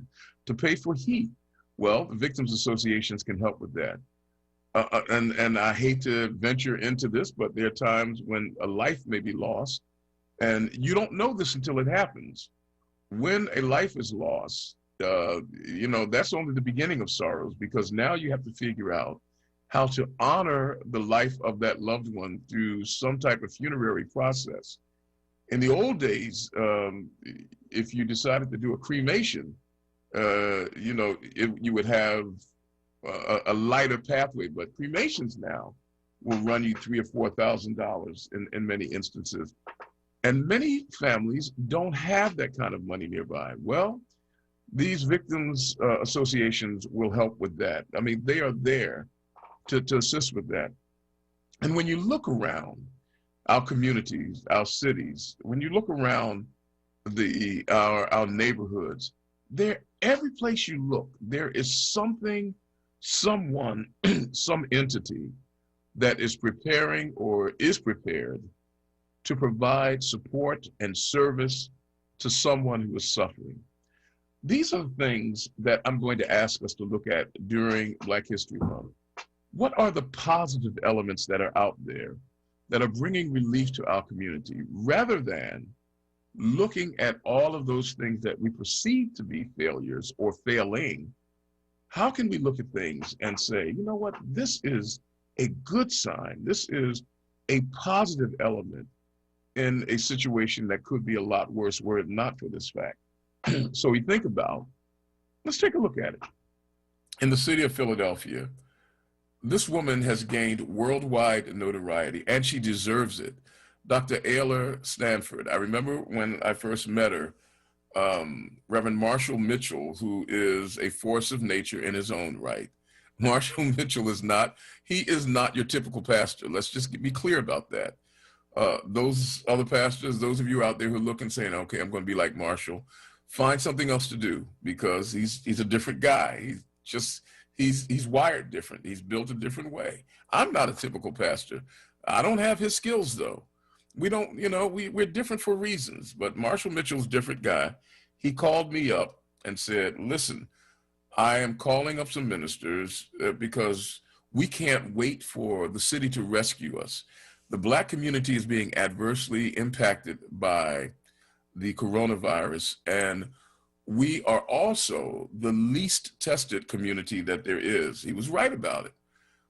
Black communities were not finding accessibility to testing, so we didn't know if we were sick or if we weren't sick. He says, so we're going to start bringing medical services to the churches. And I said, what? And he said, that's right. We're coming to churches. We will turn your parking lot into a triage center. We have doctors, we have staff, we have people who will take the records. All we need is your place. And they came by, and I'm telling you, one of the most glorious days in my ministry was watching Dr. Ayla Stanford come by with her staff. I mean, I gained a new doctor out of that staff. I mean, there were nurses, there were medical professionals, there were people who were accustomed to doing coding, hospital coding. They all came out and they set up a clinic at my church where we tested 275 people. Then they came back again and retested again. And this was Marshall Mitchell, leading the way with Dr. Ayla Stanford. It was something out of nothing. It was crossing the Red Sea. It was wine out of water. It was bread from heaven. It was something out of nothing. They created something to heal our community. Can't we look at that and say, hey, wait a minute, looking at this, things are getting better. I keep thinking of my friend, Bishop Peterson, who at the Bible Way Church, at Bible Way Temple in West Philadelphia, when this church burnt down, he kept saying things just got better. And I watched him, and I realized it's not that he made himself believe it, he owned it. If you look hard enough, through all of the shadows, the sunlight beckons. It dawns. I am remembering the words of the young poet laureate who spoke at the Biden inauguration, where she said, there's always light if we're brave enough to see it if we're brave enough to be it. We have to start focusing on those things that positively direct us towards solutions and relief and comfort, and to stop focusing on those things that invoke fear and, and recrimination and loss. These are the things that we have to do. And we look at Dr. Ayla Stanford and Marshall Mitchell. Excuse my taking a sip. It was a sip of apple juice, folks, just in case some of you are wondering what I'm taking a sip of. But we have to look at people like that and say, isn't this a reason for hope? Isn't this cause for hope? WURD Radio, people wrote its postscript every year for the first 5 years. It's not going to make it past the next year. I remember when I first started working there, people said, well, you need to start courting some relationships with some of the other radio stations because WURD will not be here for the next 2 years. Here we are now, a decade plus has passed. The station is stronger than it's ever been, robust, and in the midst of a pandemic, it is serving like nobody's business. Isn't that reason for hope? Take a look around at our elected officials even. We've often talked about the hegemony of the Democratic Party and the do-nothingness of the Republican Party when it comes to our community. And now we're looking at people who are not a part of the political establishment stepping into positions of leadership. We look at the Working Families Party rising up. We look at the new sheriff of the city of Philadelphia. Someone said there's no way she can make it, rising up into it. We look at the election of 2 senators in Georgia, one black, the other one Jewish, rising up. Isn't that reason for optimism and hope? Aren't we in a place, ladies and gentlemen, where we can look toward the future and not think about how bad things have been, but begin to think about, hey, wait a minute, there's a reason to believe, a reason to hope, a reason to have the zeal that says tomorrow will be a brighter day, that there is a bright day somewhere, and that if we just keep walking, that soon our feet will strike the Zion of hope. Isn't there a reason for that? Isn't there a reason for that kind of hope? That's what we're looking for, and that's what we're going to try to do all throughout this month of Black History Month, when we celebrate the triumph of a people. Black History Month is not so that we can say one group of people are better than others, or to say one group of people are worse than others. We know that bad things have happened, but what we're saying is that there is an indomitable quality to the human spirit that exhibits itself when people find themselves pressed down. They realize that they might be pressed down, but yet in being pressed down, they are not destroyed, that they are able to rise up and to rise above and to surmount and transcend. That's what Black History Month is about. Transcendence, being able to rise above one's circumstances. Well, that's what we're going to do. I'm going to be talking about some of the symbols and signals of hope and brightness. We're going to talk about people that we may have misunderstood in the past, and some of them that maybe we understood quite right. I'm going to, you know what, we're going to take a look at Clarence Thomas. Why not? Take a look at Clarence Thomas and Ben Carson. Why not? Ben Carson. And we're going to see what makes them so undesirable. Do they have anything to offer beyond the things that we tend to speak disparagingly about? We'll do that and see whether or not we can maybe look at people in a light that will allow us to at least embrace their humanity. I hope somebody in Rehoboth is listening to me when I say that, at least embrace their humanity. And one of the things we did today was we took another look at Uncle Tom and we embraced his humanity. I am hoping, and I'm going to open the phone lines with this. How many of you out there, because of this program today and because of our guest, and because of what Dr. Turner had to say about Uncle Tom being such an exemplary person in the book, Uncle Tom's Cabin, that racists had to corrupt his image to try to get people to turn away from the extraordinary integrity and nobility of this enslaved man? How many of you are willing to say, I will never use the term Uncle Tom as an insult again. If you're willing to join me in that commitment, after this break, come back and say so. 215-634-8065. 215-634-8065. Quick break, and then we come back. Stay with us, folks. At Charmin, we heard you shouldn't talk about going to the bathroom in public, so we decided to sing about it.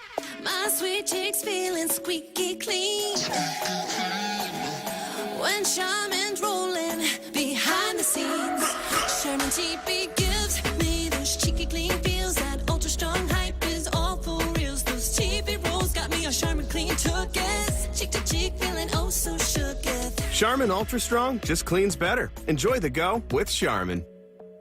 Listen to Laborers Live. We created the weekend. We created the 40-hour work week. We just want enough to feed our family, be able to send our children to college, and let our next generation do better than we did. To people that might have forgot how important unionism is in a country like the United States. People now infringing on our 8-hour workday, kind of work people more than 8 hours without overtime, kind of work people without benefits. In the long run, everybody's getting a fat paycheck except the worker. So this is really a wake-up call for America. The struggle is continuous. Tune in to Laborers Live every Friday from 4 to 5 p.m. Sponsored by LESIT, the Laborers Employers Cooperation Education Trust of the Laborers District Council of Philadelphia and vicinity. Local 332, Sam Staten Jr. Business Manager. Local 57, Esteban Vera Business Manager. Local 135, Dan Woodall Jr. Business Manager. Local 413, James Harper Jr. Business Manager. The Laborers District Council, Ryan Boyer Business Manager, and Tony Staten, Executive Director of LESIT. WURD Radio is independent black media. And we're able to stay independent because of our onWURD movement and members like you. Treat yourself to the treat of buying a WURD membership. It's less than a quarter a day. That's less than a bag of chips. And we really, truly need to keep this platform going so that we can stay connected as we reimagine our community in 2021. Start or renew your onWURD membership today at wordradio.com/4word or call 215-425-7875. WURD Radio. Independent black media. I'm Anthony McGlaughlin. Been denied insurance? Call 215-782-8574. Life insurance, age 0 to 85, no examination needed. Homeowners insurance, any home, any condition, same-day coverage. 215-782-8574. Auto insurance, we can have you covered in 15 minutes. Business insurance, call 24 hours a day, 215-782-8574. I'm Anthony McGlaughlin. When you need insurance, I can help. WURD TV. We're streaming live video of this conversation right now. Tune in on YouTube at onWURD or on Facebook at onWURD. WURD TV. Black Talk Media. You're listening to Evening Words, hosted by Nick Taliaferro, exclusively on WURD Radio, 96.1 FM and 900 AM WURD. They call her Lola, Lola Falana.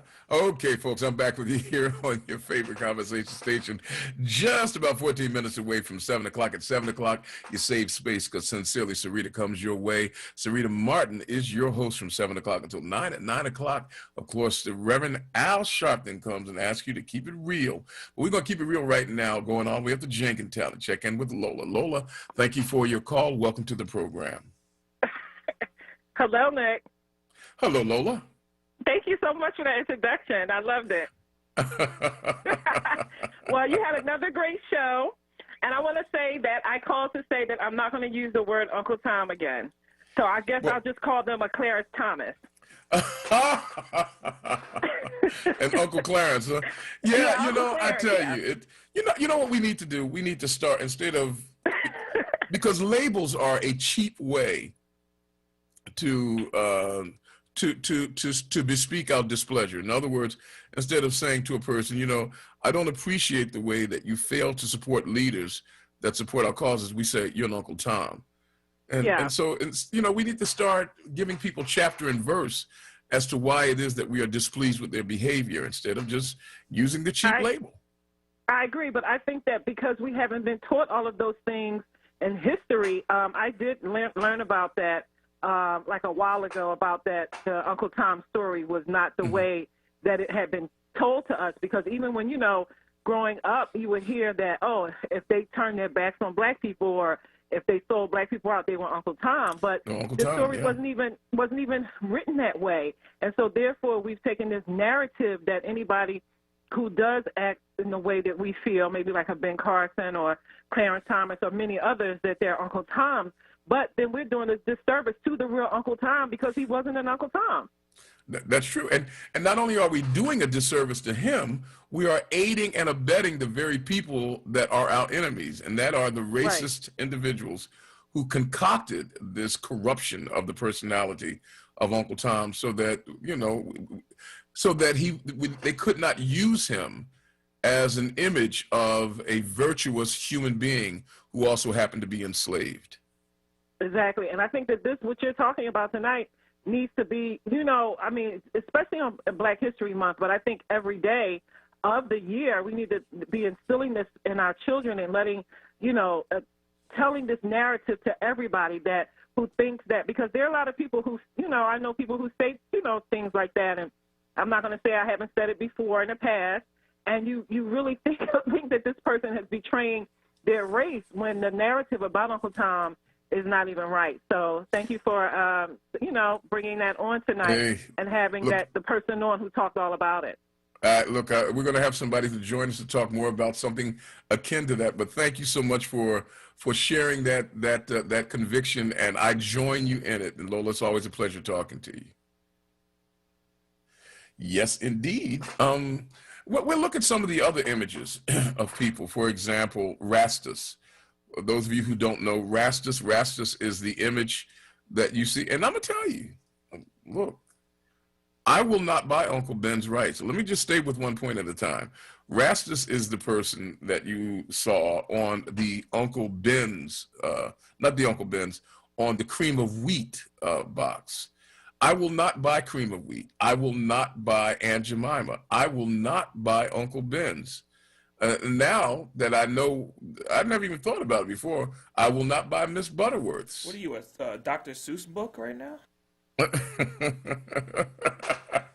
I will not eat greens, eggs, and ham.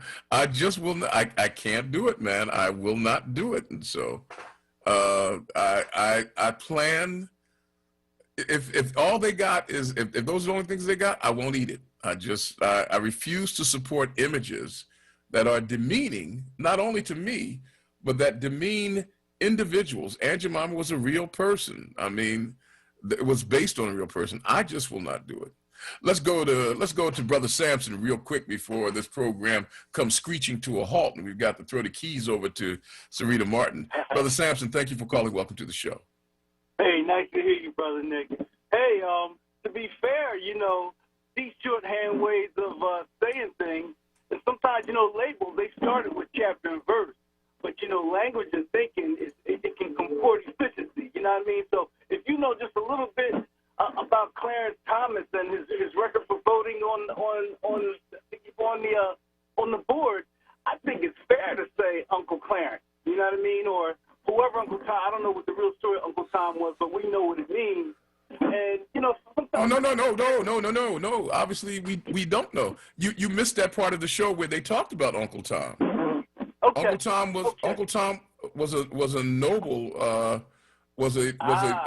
a noble person of integrity, and in the book Uncle Tom's Cabin, his nobility and his integrity was so persuasive that it made people want to get rid of slavery. And racists said, we have got to corrupt this person's image so that, and so that's why Uncle Tom became what he did, because they created minstrel shows and made Uncle Tom look like a handkerchief head, foot shuffling lackey. And the fact of the matter is that he was not that. And when we call somebody an Uncle Tom, we are playing right into the hands of the racists and the enslavers. Manipulate. Yep. I heard something about that, about the spook who stepped by the gate too. That was actually a noble man. Well, you know what? I have to look that one up. We will add that one to the mix of people that we got to look up. We're going to try to debunk and demystify and demythologize a lot of these people that we have looked at in the wrong way. So, but you know, in contemporary history now, and even current day, I think we can't even. It doesn't even seem to. We can't even seem to attach anything rational for the reason Clarence Thomas votes the things that he wants, that he does, votes the way that he does, just because, you know, it just seems always contrary to the conventional wisdom of our community. I mean, and like, you can't even, it doesn't even seem like it's something to empathize with or to try to understand, you know. So maybe Uncle Clarence should be, or I wouldn't want him to be my uncle. Maybe a Clarence Thomas would be a better shorthand. Well, I tell you, calling somebody a Clarence Thomas, but better than that, and you know, I appreciate it, Brother Sampson. We're right out of time, but better than that, as I was saying with Lola, let's start. You know, like we say to our children. I watch some of my younger friends with their children. You know, children start crying and start hollering, and the parents will say to them, "Use your words." Let's start using our words. If somebody makes us angry, let's not say, you know, you're an Uncle Tom. You know, let's just say, you know, I don't appreciate the way you mock Black progress. I mean, tell them what disappoints us or what angers you. Tell them that, rather than simply call them a name, because a label is a cheap way out of launching, instead of being articulate about what it is that you don't like or you are angered about. A label becomes a very inarticulate way of expressing yourself. It's reminiscent of when people cuss around children and they don't know that it's not something that should be done because it's something they're used to hearing and thinking it's okay. And then you hear these kids grow up, and one of the worst things, Eric, that I ever see is kids who start cussing and then the parents laugh because they think it sounds cute. Because at some point, they're going to cuss at the wrong person and something bad's going to happen to them. And, you know, so use your words, you know. I mean, and I'm glad you're doing it because you're preparing now for the, you know, for the 6 children that you're going to have with, you know, with your lady friend there. I mean. You talking to me? Yeah, you know. Yeah. Interesting. Always. Hey, look, man, you have done, as once again, a yeoman's job, man, of getting us from the gate to the finish line. And as always, we deeply appreciate the services of our stellar producer, Mr. Eric Nixon. We want to thank all of our other guests who made this show become one that was worth the time that we spent today. We thank Dr. Patricia Turner of UCLA for giving us the inside story on Uncle Tom. We thank Reverend Jay Broadnax and Reverend Mike Robinson. What is wrong with my brain? You know, 3 hours of talking, you think I'd be all right. Come on, you know, that could be it. You know what it is? Haven't eaten today. That too. Yeah, that'll do it. That'll do it, you know.